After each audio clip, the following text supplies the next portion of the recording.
Assalamualaikum warahmatullahi wabarakatuh. Bismillahirrahmanirrahim.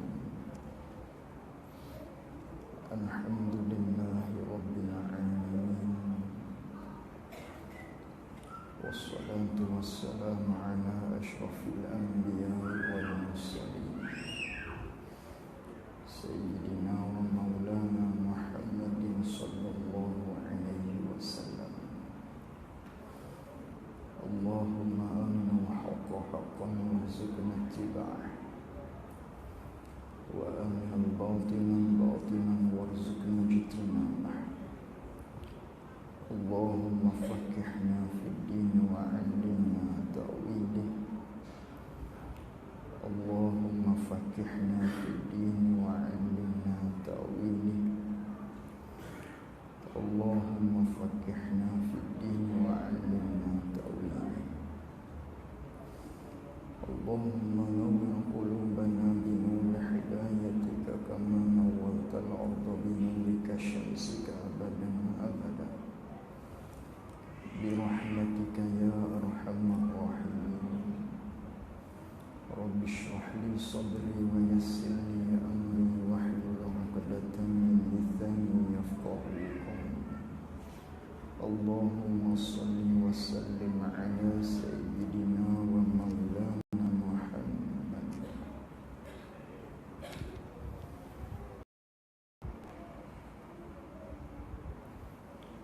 Qala al-mu'allif rahimahullahu ta'ala wa nafa'ana bi'ulumihi wa bi'ulumina fid darain amin.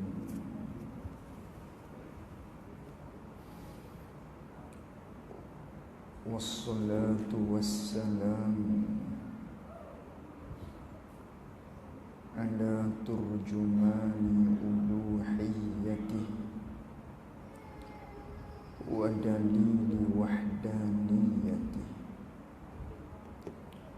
Sayyidina Muhammadin al-mab'uthi bibahiril mu'jizati li ta'yidi risalatihi wa tasdiqi hidayatihi.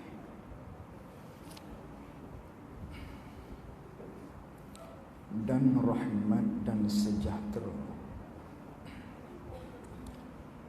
atas juru bahasa ketuhanannya, ketuhanan Allah, dan yang menunjuk kepada keesaannya, keesaan bagi Allah, penghulu kita Nabi Muhammad sallallahu alaihi wasallam, yang dibangkitkan dengan segala mukjizat yang mengalahi kerana menguatkan risalatnya, risalat bagi Rasul, dan membenarkan penunjuknya, penunjuk bagi Rasul. Betul situ deh. Kat situ kan? Kat situ deh. Wassalatu wassalamu ala turjuman. Turjuman ke tarjuman? Tarjuman. Sini tak baik. Tarjuman yang betul. Baik, kita tengok terjemahan dia. Dan rahmat dan sejahtera turun timpa kedua-duanya, rahmat dan sejahtera, atas juru bahasa ketuhanannya, ketuhanan Allah. Sambungan maknanya setelah mana pengarang kita Syekh Ahmad pada awal kitab dia memulakan dengan Bismillahirrahmanirrahim. Lalu tu kemudian daripada situ dia telah pun memuji Allah Subhanahu wa ta'ala. Maka pada malam ni pula dia minta kepada Allah Subhanahu wa ta'ala supaya turunkan rahmat dan sejahtera Ni dia panggil selawat. Wassalah diterjemahkan dengan makna selalu. Kerana kita maklum, bila mana sebut selawat, iktibar datang daripada pihak Allah Subhanahu wa ta'ala, maka dengan makna rahmat. Adapun manakala kita sebut selawat,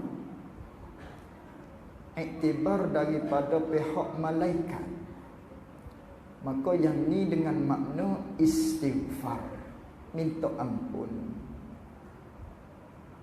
Maka iktibar kepada malaikat ni dengan makna istighfar. Tengok, sekira malaikat kata selawat kepada hamba dia selain daripada Rasulullah, maka dengan makna istighfar, minta ampun. Sebagaimana hadis yang panjang, kita KIV dulu hadis ni kerana panjang. Maknanya di hujung hadis tersebut, Nabi SAW menceritakan tentang kelebihan orang yang berada di dalam saf sembahyang, yang mana setelah mana memberi salam, Assalamualaikum warahmatullah, Assalamualaikum warahmatullah, dia tak gaduh bangun. Dia tidak bangkitkan punggung dia untuk cari kipas umpamanya. Dah.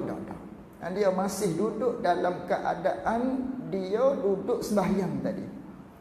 Maka kata Rasulullah, malaikat selawat kepada dia, kepada orang yang tak bangun lagi daripada selesai sembahyang dia untuk bangun ke tempat lain. Malaikat selawat kepada dia. Dengan makna apa tu? Selawat malaikat kepada kita tadi tu, dengan makna minta ampun. Sebut selawat juga, tapi makna dia lain-lain. Adapun sebut selawat daripada malaikat kepada Nabi kita sallallahu alaihi wasallam, yang ni bukan dengan makna istighfar. Kerana Nabi tu maksum, Nabi tidak ada dosa. Maka apa dengan makna? Dengan maknanya minta dinaikkan darjat Rasulullah sallallahu alaihi wasallam yang sudah tinggi kepada lebih tinggi. Walal akhiratu khairul laka minal ula. Dengan makna tu. Adapun selawat, bila sebut perkataan selawat, datang daripada pihak kita pula, umat Nabi sallallahu alaihi wasallam. Ni dengan makna kita minta doa kepada Allah Subhanahu wa taala, kepada Nabi kita sallallahu alaihi wasallam. Dengan makna tu. Lain-lain iktibar dia. Maka walhasilnya, selawat ni besar. Besar selawat. Besar tak besar, senantiasa dah kita dengar berkaitan dengan kelebihan selawat. Sudah memada dengan ayat suci Al-Quran yang menceritakan tentang kelebihan kita berselawat kepada Rasulullah sallallahu alaihi wasallam. Sebagaimana Allah Taala berfirman di dalam Al-Quran, Innallaha wa malaikatahu yusalluna 'alan nabi ya ayyuhalladzina amanu sallu 'alaihi wa sallimu taslima. Ayat tu sudah memada dah kalau di kita yang benar-benar faham berkaitan dengan ayat tersebut tentang kelebihan, cukup dah. Tak berhajat dah kepada perkataan ulama ataupun kepada hadis Nabi sallallahu alaihi wasallam, kerana cukup dengan tu. Jelira dah. Kerana Allah Taala guna perkataan inna. Bila kata inna, menunjukkan perkara ni benar-benar besar. Bila kata inna di hadapan, menunjukkan perkara yang lagi akan disebut oleh Allah Subhanahu wa taala. Benda ni benda besar ni. Jaga-jaga. Ambil perhatian maknanya. Apa dia? Innallah. Allah Taala mula dengan diri dia tu. Lepas kata inna, selalu kata diri dia. Allah wa malaikatahu, Dia memulakan dengan diri dia zat yang maha mulia. Setelah tu pula dia kata wa malaikatahu. Malaikat-malaikat pula yang tidak ada dosa, la ya'sunallaha ma amarahum wa yaf'aluna ma yu'marun, pun yusalluna 'alan nabi. Berselawat mereka itu kepada Nabi kita sallallahu alaihi wasallam. Lalu tu diperintahkan ya ayyuhallazina amanu sallu alaihi wa sallimu taslima. Itu pun besar. Tak kita lagi hadis Nabi tu. Lagi besar. Berkaitan dengan kelebihan kita berselawat kepada Nabi sallallahu alaihi wasallam. Hadirin hadirat yang dirahmati Allah. Di dalam kehidupan kita ni ada satu makhluk yang Allah Subhanahu wa taala jadikan dia dikenal di bumi dan dikenal di langit. Yang ni Rasulullah. Tak putus-putus orang sebut nama Rasulullah. Senantiasa manusia selawat kepada Rasulullah sallallahu alaihi wasallam. Itu masyhur Rasulullah.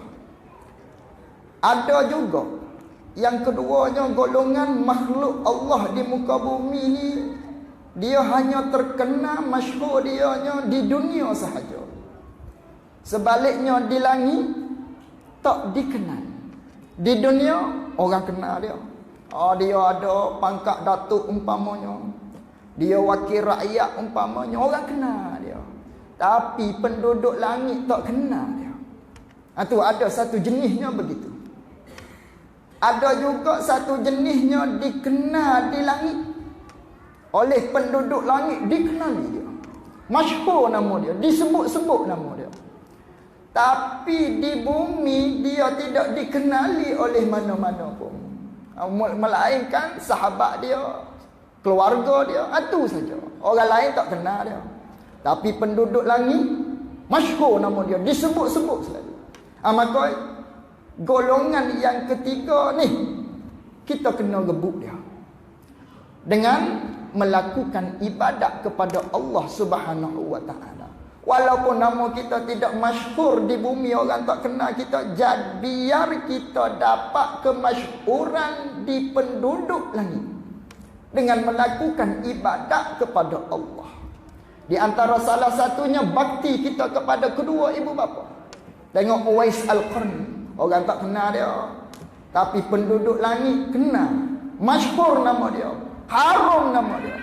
Begitu juga dengan kita memperbanyakkan selawat kepada Nabi sallallahu alaihi wasallam. Yang mana dengan selawat ni dapat mengharumkan nama kita di sisi penduduk langit. Di antaranya Nabi sallallahu alaihi wasallam bersabda, "Aksiru minas salati alayya." Perbanyakkan olehmu berselawat kepada aku, kata Rasulullah. Fa inna lillahi wukila li malakun inda qabri.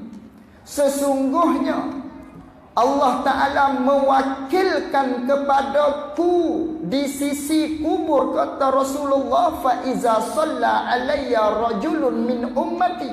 Manakala ada seseorang daripada umat aku dia berselawat kepada aku, qala, lalu tu berkatalah oleh para malaikat, ya Muhammad, inna fulan bin fulan sa'atan shalla alaika. Pada saat ni nama bagian ni, dia tengah duduk berselawat kepada kamu. Tu malaikat cari.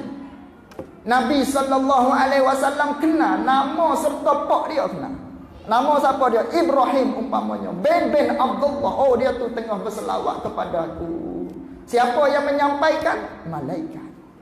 Sebagaimana hadis riwayat yang lain, Nabi sallallahu alaihi wasallam menceritakan, inna lillahi ta'ala malakan. Sesungguhnya bagi Allah Subhanahu wa taala, Allah Taala menciptakan ada satu malaikat. Yang mana malaikat ni kata Nabi sallallahu alaihi wasallam, pekerjaan dianya aqtahu sami'a ibad. Tugas dianya hanya menyampaikan, hanya mencari-cari satu ucapan-ucapan daripada manusia-manusia yang sedang berselawat kepada Rasulullah sallallahu alaihi wasallam. Falaisa min ahadin yusalli alayya illa ablaghaniha. Tidak ada satu manusia pun yang berselawat kepada Rasulullah sallallahu alaihi wasallam melainkan malaikat yang ditugaskan oleh Allah Subhanahu wa taala, yang dijadikan oleh Allah Subhanahu wa taala khusus kerja dianya untuk mencari-cari siapakah daripada kalangan umat Nabi yang berselawat kepada Nabi sallallahu alaihi wasallam. Dia akan sampaikan berita tersebut kepada Rasulullah sallallahu alaihi wasallam. Itu besar. Besar kelebihan kita berselawat kepada Rasulullah sallallahu alaihi wasallam. Banyak hadis-hadis berkaitan dengan selawat yang saya kira mungkin kita selalu dah dengar, berkaitan dengan kelebihan-kelebihan fadail kita berselawat kepada Rasulullah sallallahu alaihi wasallam. Jangan tinggal benda tu. Lebih-lebih lagi manakala kita nak berdoa kepada Allah Subhanahu wa taala. Kerana dengan berselawat ni Allah Ta'ala akan buka hijab. Begitu juga kata ulama, manakala kita nak melakukan satu-satu ibadat, umpama sedekah, bagaimana salah satu cara taktikal supaya Allah Ta'ala terima amalan kita. Kena ada taktik dia.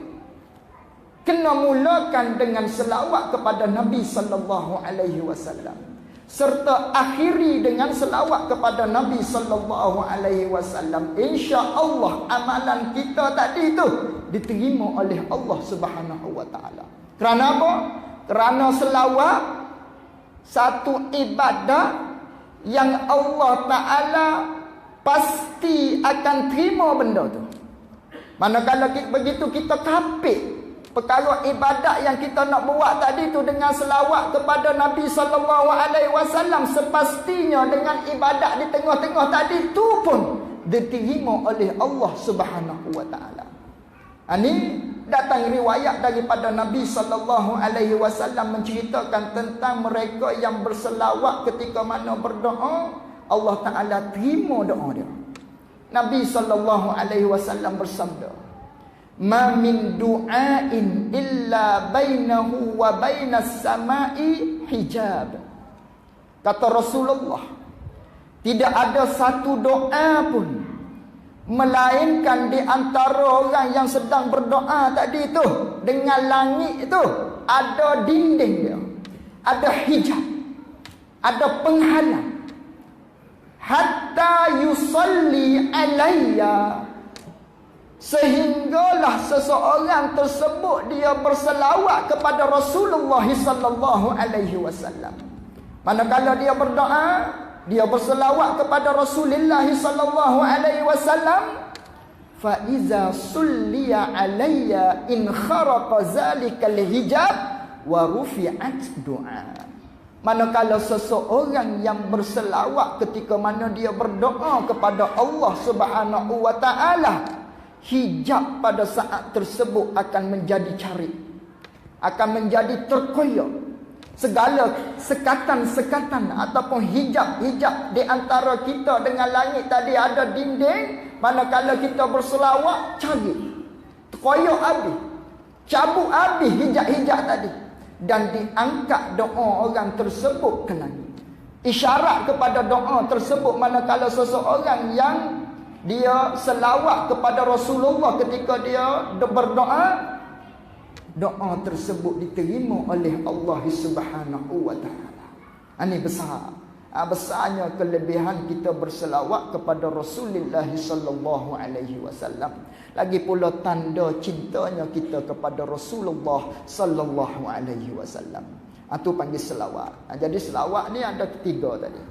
Bila iktibar daripada Allah, rahmat. Iktibar daripada malaikat, istighfar. Iktibar daripada kita manusia, minta doa. Dan rahmat. Ini dia terjemah dengan makna ni. Kerana di sini dia panggil khabariyah lafzan, du'aiyah maknan. Nampak di lafaz tu seperti nak cerita rahmat dan sejahtera atas juru bahasa ketuhanan, ayat cerita, tapi mengandungi makna doa. Dengan maknanya, takdir kalamnya seolah-olahnya, ya Allah, musannif kata gitu, ya Allah, ya Tuhanku, mudah-mudahan engkau turunkanlah rahmat dan sejahtera atas juru bahasa ketuhanan. Ini kerana apa? Kerana khabariyah lafzan, du'aiyah maknan. Maka doa, kita doa doa selawat bila datang daripada Allah dengan makna rahmat. Dan rahmat dan sejahtera turun ataupun timpa kedua-dua rahmat dan kesejahteraan tu, solat dan salam tu, atas juru bahasa ketuhanannya, ketuhanan bagi Allah. Juru bahasa dengan makna juru cakap lah, juru terjemuh.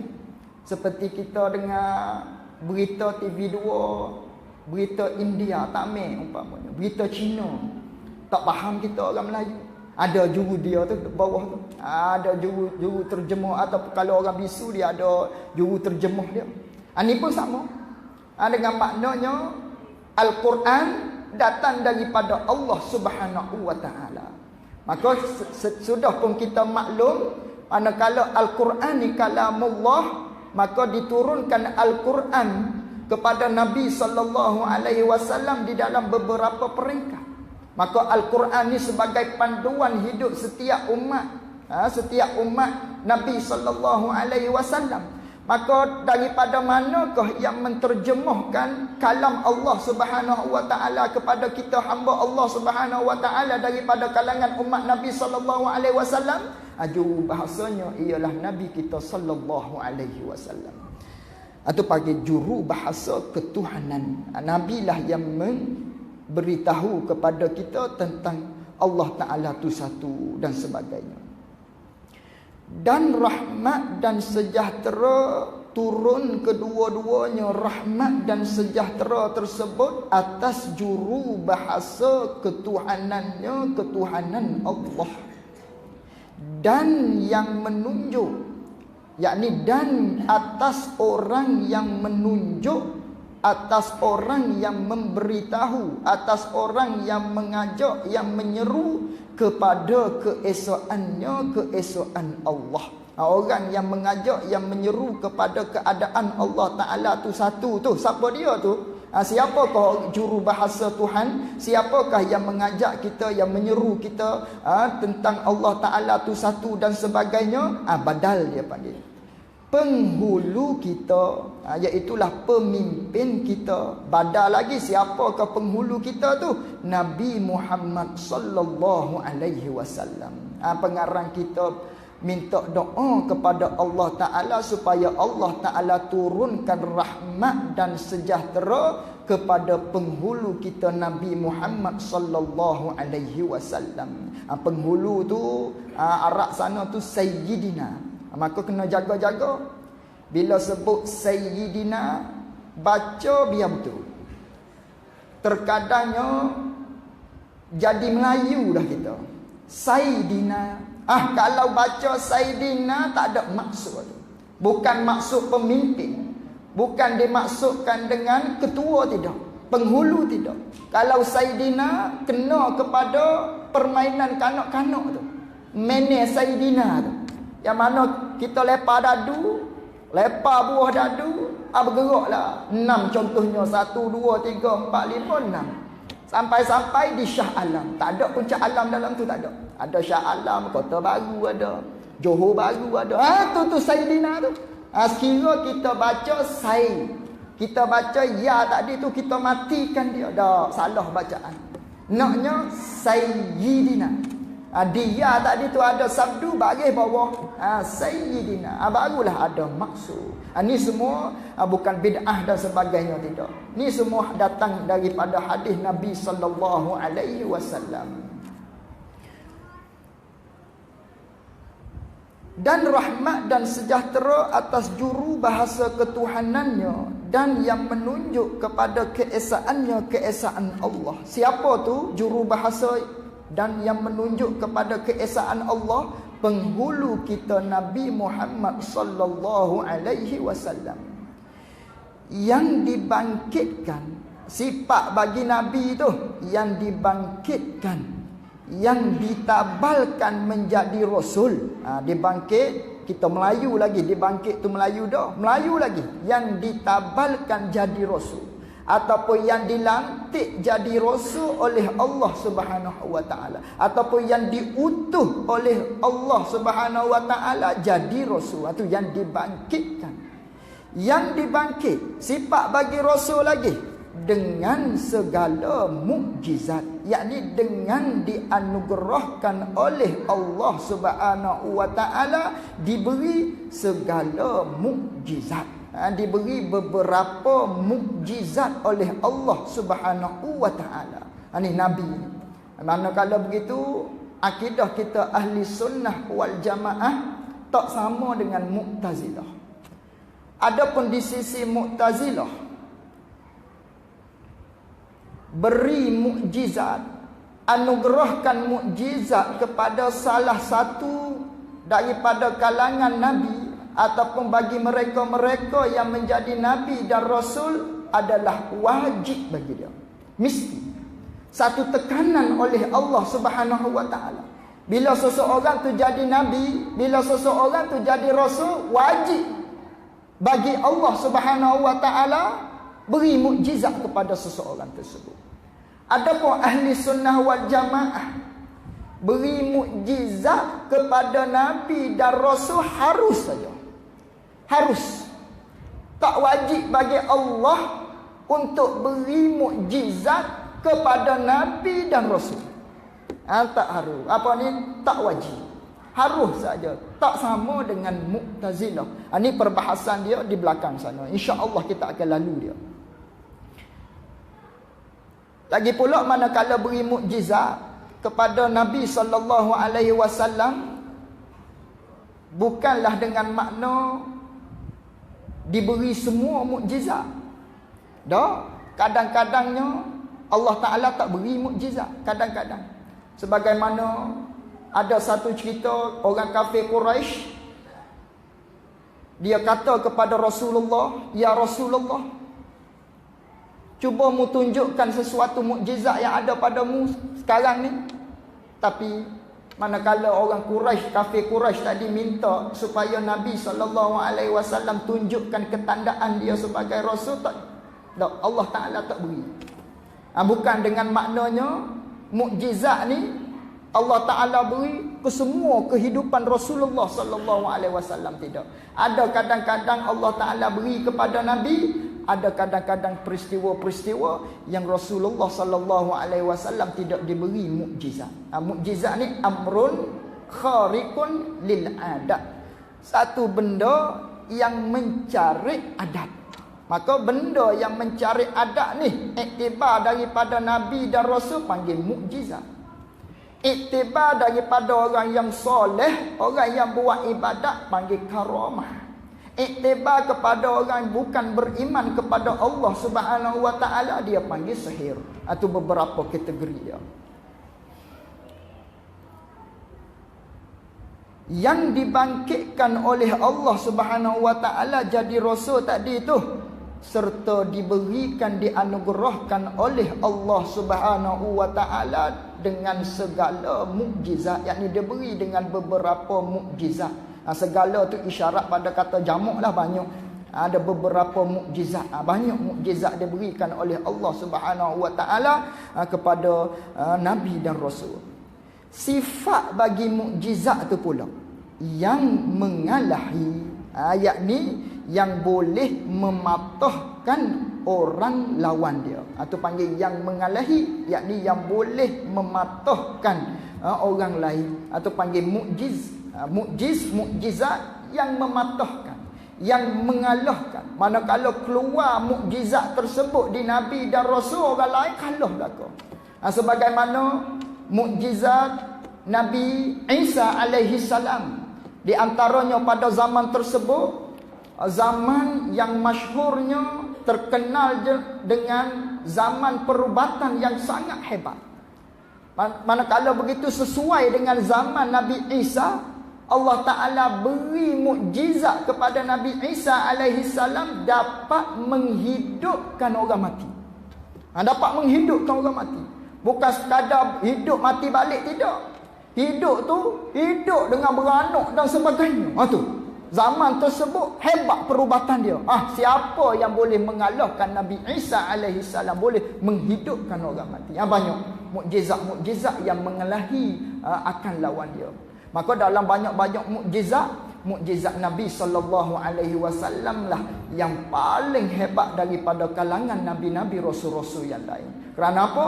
Kerana Nabi kita tu Imamul Anbiya wal Mursalin, ketua bagi segala anbiya, ketua bagi segala rasul-rasul. Manakala dia ketua, tentu sekali dia lebih hebat mukjizatnya. Baginda Nabi kita sallallahu alaihi wasallam, mukjizat dia lebih hebat daripada nabi-nabi, rasul-rasul selain daripada Nabi kita sallallahu alaihi wasallam. Atau mukjizat yang dibangkitkan dengan segala mukjizat, sifat bagi mukjizat yang mengalahi, yakni yang mengalahi akan orang lain, akan lawan dia. Hikmah dia. Apa hikmah Allah Ta'ala beri mukjizat yang mengalahi ni kepada Nabi dan Rasul ni? Hikmah dia kerana nak menguatkan risalatnya, nak menguatkan pangkat kerasulan. Itu di antara hikmah dia. Dua di sini disebut oleh muallif. Apakah hikmah? Allah Ta'ala beri anugerahkan mukjizat kepada Nabi dan Rasul. Di antaranya hikmah dia yang pertama disebut di sini kerana nak menguatkan risalah, nak menguatkan pangkat kerasulan yang ada pada Rasulullah sallallahu alaihi wasallam. Dan yang kedua hikmah dia kerana nak membenarkan penunjuk ataupun nak membenarkan apa yang diberitahu oleh Nabi kita sallallahu alaihi wasallam. Ini panggil hikmah dia. Hikmah Allah Ta'ala anugerahkan kepada Nabi dan Rasul tu mukjizat. Kerana apa kena kata hikmah tu? Kerana lil hikmah. Orang yang belajar bahasa Arab dia panggil lam tu, di Arab sana tu, li ta'yidi risalatih. Lam tu lam lil hikmah. Tanggung dengan makna lam lil hikmah. Dia ada banyak, lam li ta'lil. Ada lam apa lagi? Lam li ta'lil, lam lil gharat ada. Dia begini. Dalam perbuatan bersabit dengan perbuatan Allah Subhanahu wa Ta'ala, dia ada tiga. Allah Ta'ala buat satu-satu perkara saja-saja. Yang ni mustahil. Allah Ta'ala buat langit saja-saja. Allah Ta'ala buat laut saja-saja. Allah Ta'ala buat apa lagi saja-saja. Tak kira. Semua ni Allah Ta'ala buat dengan saja-saja. Mustahil yang tu. Wa ma khalaqnas samaa wal arda wa ma bainahuma la'ibin. Tidaklah kami jadikan langit dan bumi dan barang antara keduanya, langit dan bumi itu saja-saja, tidak. Allah Ta'ala tak buat satu-satu perkara tadi saja-saja suka-suka, tidak. Main-main, tidak. Yang kedua, Allah Ta'ala buat satu-satu perkara dengan sebab ada tekanan, ada gharat. Ada satu perkara yang dipaksa oleh Allah Ta'ala untuk buat benda ni. Umpamanya Allah Ta'ala buat rumput, supayanya mesti kena buat rumput supaya lembu tu makan. Kalau tak buat lembu nak makan apa? Umpamanya Allah Ta'ala kena buat padi supaya jadi berah, hasil berahnya untuk dimakan oleh manusia ni. Ada tekanan mustahil atas Allah Subhanahu wa Ta'ala. Kerana luput istighna, luput maha kaya Allah Subhanahu wa Ta'ala. Maka yang ketiganya, naknya Allah Ta'ala jadikan satu-satu perkara tu ada hikmah dia. Ini naknya ahli sunnah wal jamaah. Buat satu-satu perkara ada hikmah dia. Maka hikmah ni lah kadang-kadang kita tahu hikmah dia, Kadang-kadang juga kita tidak tahu berkaitan dengan hikmah kerana apa Allah Ta'ala buat kata. Kerana apa Allah Subhanahu Wa Ta'ala jadikan binatang-binatang babi umpamanya. Allah Ta'ala buat bagian-bagian. Tak kira Allah Ta'ala beri bala kepada kita. Kadang-kadang ada hikmah yang kita tahu dia. Kadang-kadang hikmah tersebut kita tak tahu dia. Umpamanya kita nak pergi ke Mekah umpamanya. Naik nama dah nama kita. Maknanya tahun ni naik nama dah, boleh pergi mengerjakan haji di Mekah umpamanya. Ataupun haji beri nama dah, naik tersenarai dah nama kita. Tiba-tiba takdirnya satu hari pada saat tersebut kita tak boleh nak pergi. Marah menyumpah hati kita. Aku tunggu lama dah nak naik haji ni, tiba-tiba tak boleh pergi ni. Adapun kawan kita sebelah rumah naik nama tahun dia sama dengan kita, dia boleh pergi, kita tak boleh pergi. Tiba-tiba terjadinya satu perkara yang tidak diingini, umpamanya flight jatuh lah dan sebagainya. Ketika mana kita seorang yang tidak terpilih oleh Allah Subhanahu Wa Ta'ala nak mengerjakan haji umpamanya, tentu sekali kita kata alhamdulillah. Ni hikmah dia yang kita tahu. Allah Ta'ala nak hidupkan kita lagi. Tu hikmahnya kadang-kadang kita tahu. Kadang-kadang juga hikmah tadi kita tak tahu sampai bila-bila. Walhasilnya sama ada benda tu bala dan sebagainya, semuanya ada hikmah. Kita nak terjemuh dengan kerana supaya tak ada masalah, tapi biar faham makna dia. Begitu juga ayat Al-Quran yang selalu kita dengar, tidaklah kami jadikan jin dan manusia melainkan supaya beribadat kepada Allah. Tu dengan makna apa tu? Liya'budun, dengan makna hikmahnya. Allah Ta'ala jadikan manusia dan jin, hikmahnya supaya beribadat, supaya kenal Allah Subhanahu Wa Ta'ala. Kerana tu di dalam kitab kita ni pun sama, kena tanggung dengan makna hikmah. Kerana tu lam lil hikmah. Hikmah dia kerana nak menguatkan risalah, pangkat kerasulan dan membenarkan akan penunjuk bagi rasul tadi tu, dengan diberikan mukjizat kepada seseorang yang dilantik oleh Allah Subhanahu Wa Ta'ala jadi nabi dan rasul. Wa ala alihi allazina balaghud darajatil ula bi'uluwi miqdari wa ashabihi allazina bazawu nujumal huda binassi akhbarihi. Dan atas keluarga Nabi Muhammad sallallahu alaihi wasallam. Ini ataf pada kata juru bahasa. Takdir kalamnya, dan rahmat dan sejahtera turun kedua-duanya, rahmat dan sejahtera tadinya atas keluarga Nabi sallallahu alaihi wasallam. Atah pada kata sejahtera atas juru bahasa yang atas sana tu. Yang pertamanya pengarang kita minta Allah Ta'ala turunkan rahmat dan sejahtera kepada Nabi kita sallallahu alaihi wasallam. Yang keduanya pengarang kita minta doa kepada Allah supaya turun rahmat dan kesejahteraan kepada keluarga Nabi sallallahu alaihi wasallam. Maka bila sebut keluarga sama. Bila sebut keluarga ni iktibar. Bila keluarga dalam bab menceritakan haram makan zakat, yang ni kena kepada keluarga Nabi sallallahu alaihi wasallam yang berketurunan Bani Hashim dan juga Bani apa satu lagi, Bani Hashim, Bani Muttalib.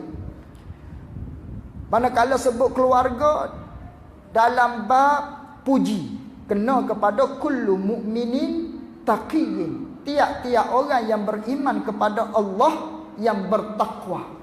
Bila sebut keluarga dalam bab doa, ni bab doa ni. Pengarang kita minta rahmat dan sejahtera turun kepada keluarga, bab doa. Bila bab doa kena kepada kullu mukminin walau asi.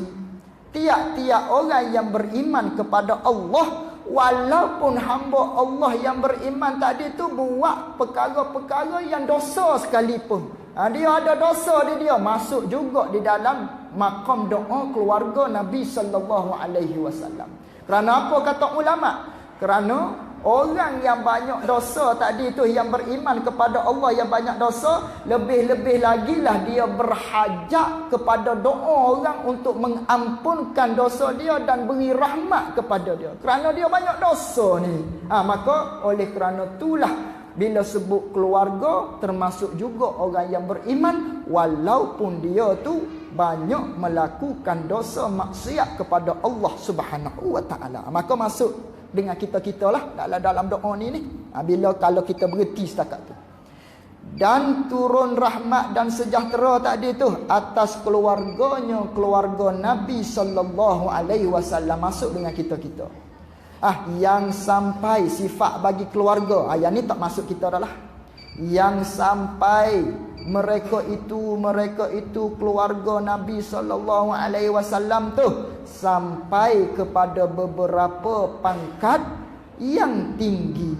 Kerana apa? Keluarga Nabi sallallahu alaihi wasallam tu mencapai satu pangkat yang tinggi dengan sebab ketinggian kadar Nabi sallallahu alaihi wasallam.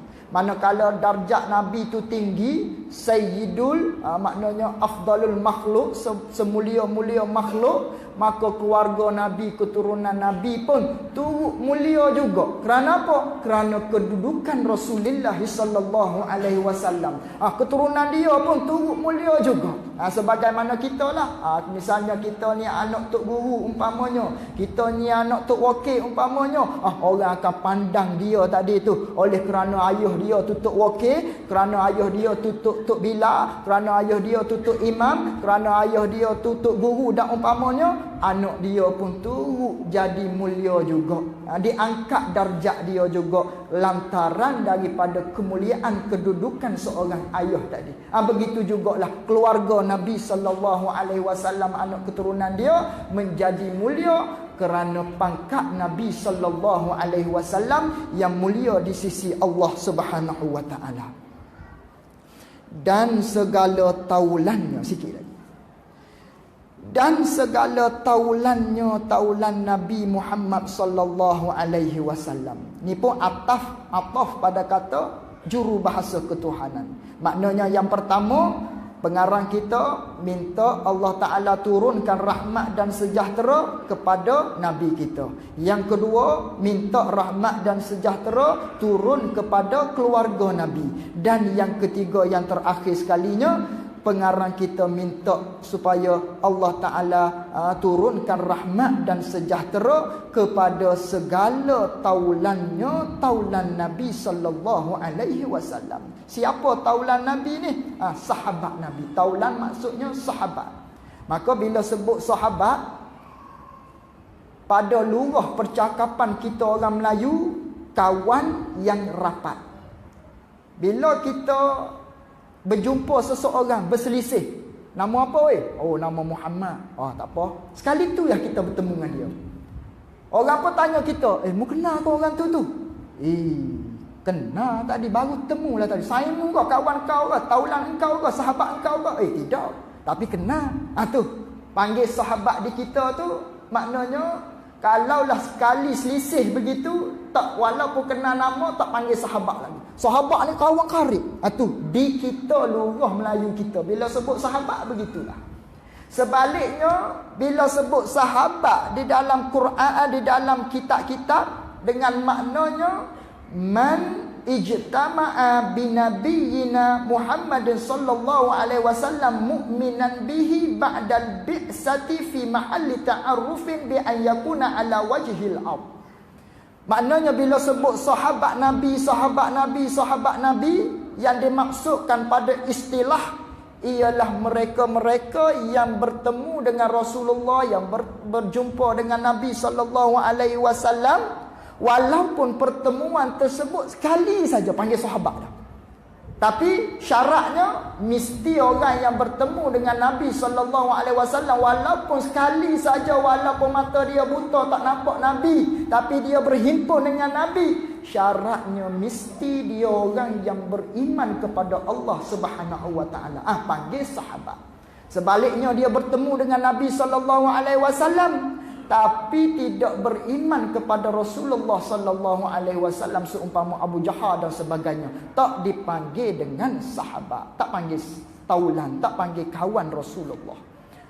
Dan segala taulannya minta rahmat dan sejahtera kepada segala taulannya, taulan Nabi sallallahu alaihi wasallam yang gilang gemilang, yang cerah cuaca, yang bersinar-sinar sahabat Nabi sallallahu alaihi wasallam tu. Hal keadaan mereka itu segala taulan Nabi yang gilang gemilang, yang cerah cuaca, bandingannya kata pengarang kita seperti segala bintang penunjuk.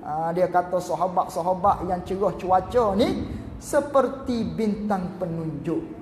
Sahabat bintang, sahabat manusia lah. Ini panggil kalam tashbih. Sebagaimana dulu tu panggil tashbih balik.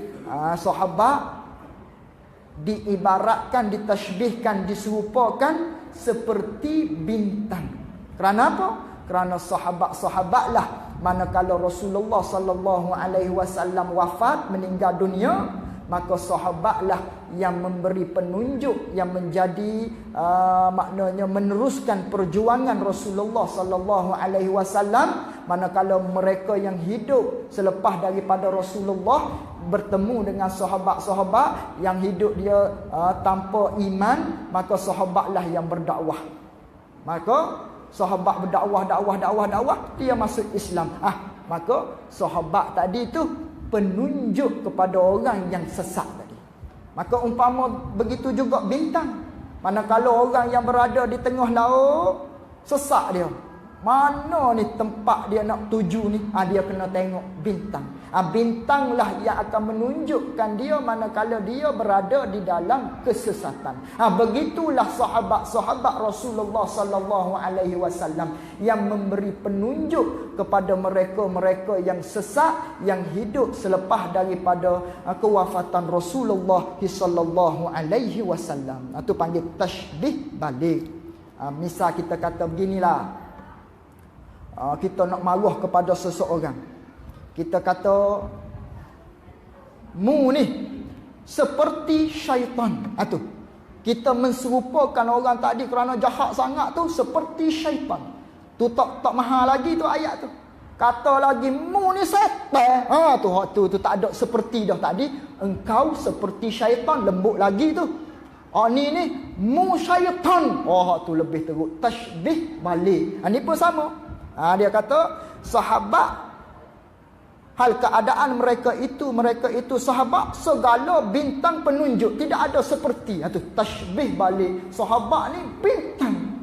Bintang. Begitu juga hadis Nabi sallallahu alaihi wasallam. Nabi kata an-nazratu fi mahalli imra'atin sahmun min sihamil iblis.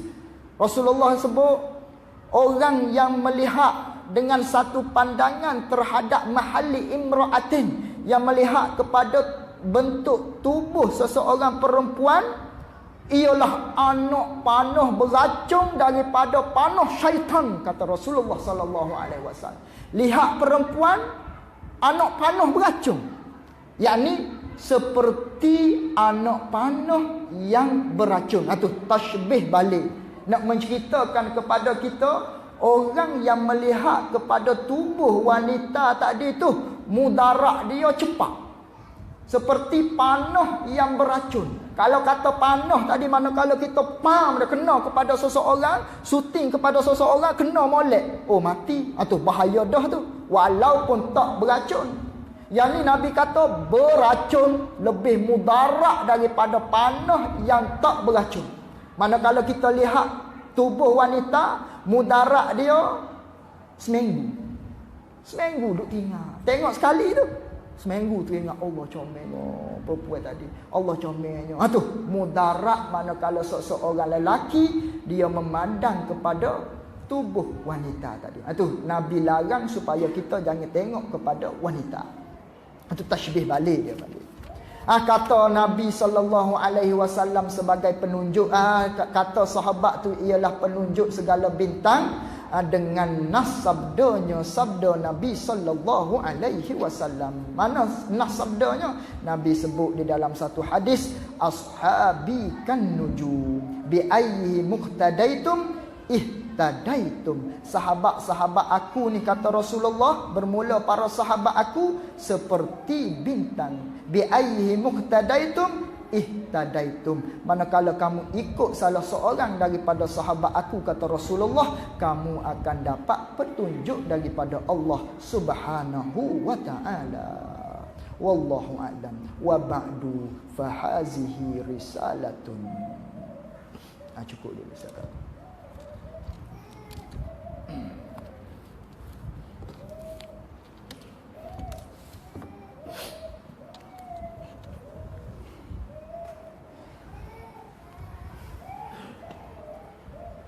Ada pengumuman lah sikit. Ada kawan ni dia cucu saudara kepada Allahyarham Tuan Guru Harun Taib. Dia ni nak melanjutkan pelajaran di Universiti Sumatera, Indonesia, dalam bidang syariah di Universitas Islam Negeri Sultan Toha Saifuddin. Maka dia bertemu dengan saya hari itu. Dia minta tolonglah supaya sekiranya ada yang nak derma kepada dia untuk kos pengajian dia di Indonesia dalam bidang syariah, bolehlah bagi sedikit sebanyak kepada dia. Tuan dia tak mari hari ini ni. Dia hanya bagi surat saja. Dia bagi surat saja. Sekiranya ada, kita letak redak kita lah di sana. Ada sekitar 2 rias bersih, insya-Allah lah kita akan sampaikan kepada dia. Wallahu a'lam.